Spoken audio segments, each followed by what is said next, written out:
What are the advantages of using a tripod? Well, here are 5 from me. Hi, and welcome to episode 95 of the Photography Explained podcast. I'm your host Rick, and in each episode I will try to explain one photographic thing to you in plain English in less than 10 minutes-ish without the irrelevant details. What I tell you is based on my lifetime of photographic experience and not Google. Before I go on, if you have a question you would like me to answer, just go to photographyexplainedpodcast.com/start.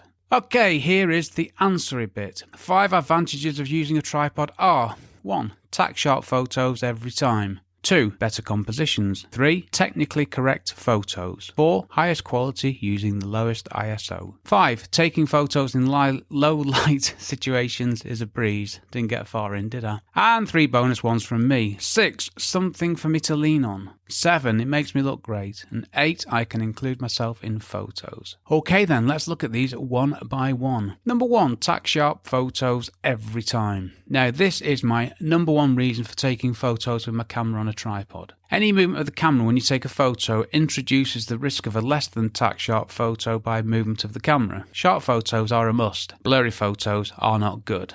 In fact, worse than not good, they're not acceptable. And the sharper, the better. Let's not forget you can't recover a blurry photo, so get each and every photo as sharp as you can when you take it. Yes, I know you can take photos handheld, but this is my preference, okay? 2. Better compositions. Now this is another reason why I prefer taking photos with my camera on a tripod. I get better compositions with my camera on a tripod. I love taking photos with my camera on a tripod. Sorry for going on, but I do. Well, how do I get better compositions then? Well, I just do. I put my camera on a tripod and it slows me down. And when I slow down, I see things better. Seriously, this is true. I use the LCD screen and the viewfinder to get the composition that I want. Now, this doesn't take long, and it means that I actually take less photos because the ones that I have are absolutely bang on.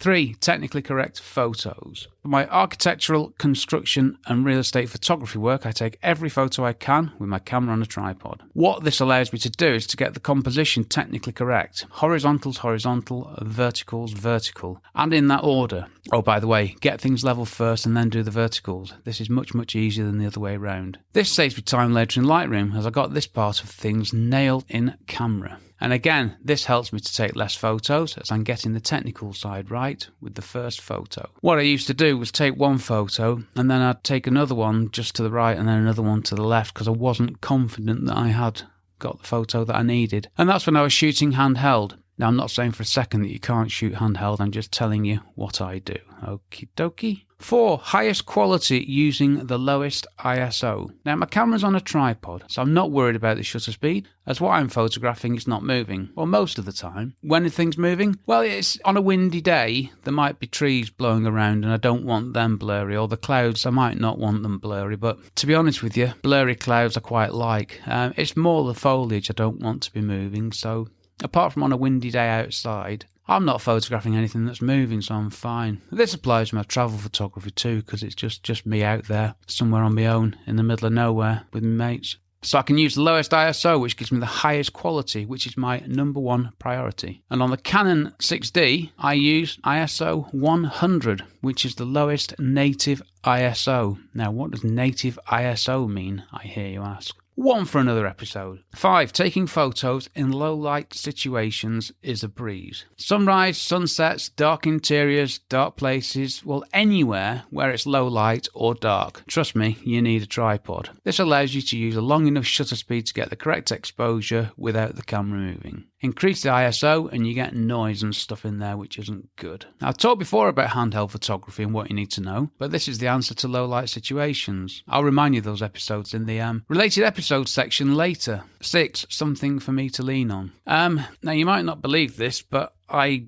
do tend to lean on my tripod during a shoot and mess up the composition. I've done this on more than one occasion. I really have, so don't do this. Don't be as stupid as me. Don't set up your camera, get your composition right, and then for some reason, seriously I have done this, lean on the tripod and move something. Number 7, it makes me look great. Well, I need all the help I can get, so my tripod makes me look professional. Okay, just kidding. I just think that the days of having to have loads of gear to look professional are long behind us, thankfully. Number 8, I can include myself in photos. Now, this is a mixed blessing. Do I want to be in my own photos? I really don't, do I? No, I don't. But I did this once. I've done it more than once, but on one occasion, I was photographing a brand new leisure centre. But there was no one there. It didn't look great. It didn't look like a leisure centre. It looked like a building with no people around it. So I had to include myself in the photos with my coat on, coat off, and I even wore a hat for one photo. I was trying to look like different people.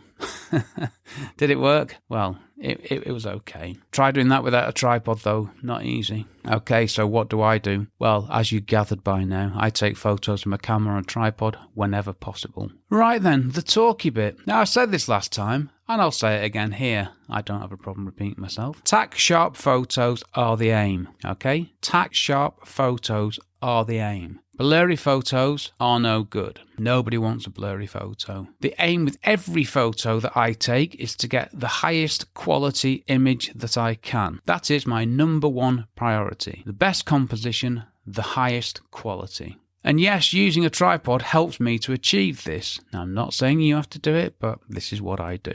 And I love using my tripod. So much so that in the next episode, I think I'll tell you how I take photos on a tripod. Well, it makes sense, doesn't it? I might as well just complete this little series. And I've got an idea for something after that as well. So as I hurtle towards 100 episodes.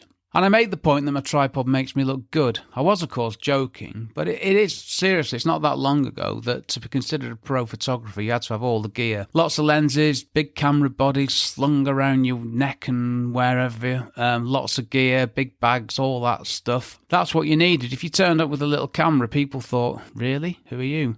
I'm not paying you to take photos. But the world has changed, thankfully. Technology has moved on. Cameras get smaller.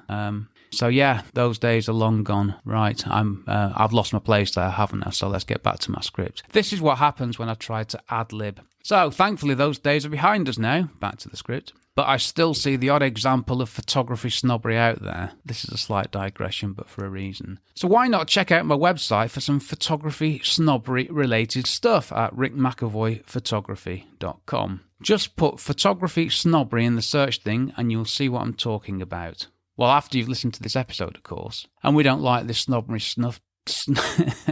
No, we don't like this snobbery stuff, do we? That was ridiculous.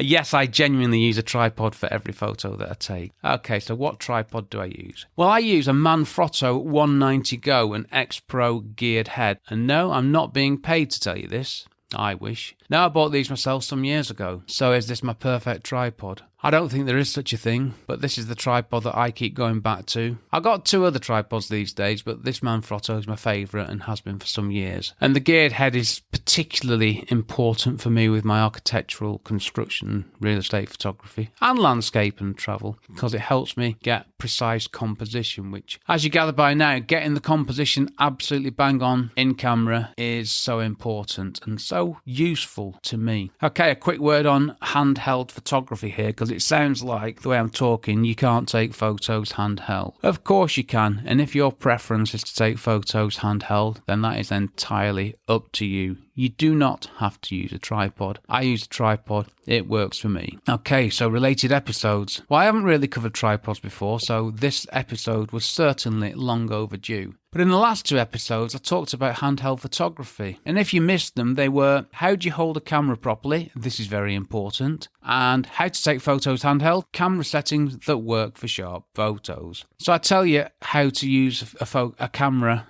handheld to take photos. I'm not saying you can't do. Okay, next episode. Well, let's stick with tripods, eh? So in Photography Explained podcast episode 96. 96, how did that happen? Do you want to know how to take photos on a tripod? Well, I hope you do. And we'll see what I come up with for that one. Shout out. Well, you probably gathered from the adverts on my podcast now. I've got a new course out. So this week, the shout out is to me and my new course. I don't want to do too much of a sell. You can just go to rickmcavoyphotography.com/courses to find out all about it. I mean, if I can't promote myself here, where can I? It is my podcast after all. Okay, I'm done. Thank you very much for listening to my small yet perfectly formed podcast. To find out more about my podcast and do stuff to help me, check out photographyexplainedpodcast.com/start. Brought to you by, this episode was brought to you by coffee. Lots of coffee. I've been Rick McAvoy. Thanks again very much for listening.